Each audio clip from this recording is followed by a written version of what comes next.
If I had to choose now, I think I'd want to live in Raleigh, North Carolina.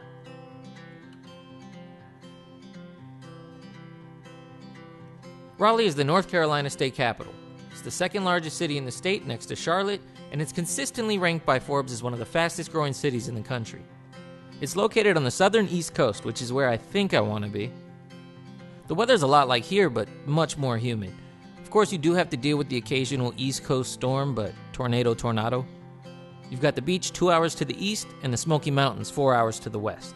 And I wouldn't want to forget I've got my in-laws 10 hours to the north.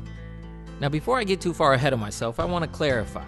When I say I want to live in Raleigh, what I really mean is I want to live in Wake County. Raleigh is, of course, part of Wake County, but so are other surrounding towns, aka the suburbs of Raleigh.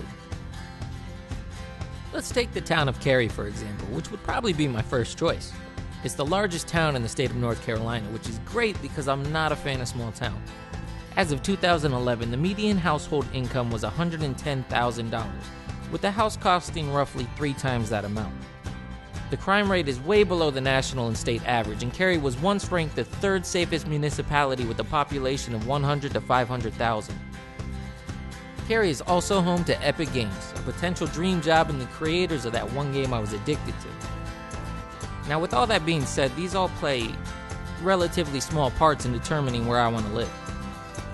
These two are the deciding factors when making life decisions, and the real reason I chose a more family-friendly city like Raleigh versus something like Charlotte. Or why I wouldn't actually live in Raleigh, but a place like Cary. So, what does family-friendly look like? It looks like a headache. Anything and everything dinosaurs. 2 state parks with lake beaches. The first time you seriously considered ever owning one of these someday. Bike trails, but not the cool downhill kind, the flat ones with the little kid stroller thing on the back. And a lot of walking.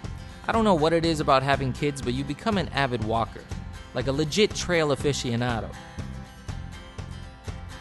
Thankfully, Raleigh has 180 miles of them. Basically, anything outside of the house and free is a family activity, and Raleigh has a ton of them. Ironically enough, their site has 40 free things to do in Raleigh. And obviously, they have a ton of other things to do for young adults or people who don't have kids. They're really big on food and art culture, and just last year, Men's Health ranked it 3rd sportiest city in the country. I'd encourage everyone to check it out. I'd say they pretty much sold me on the idea.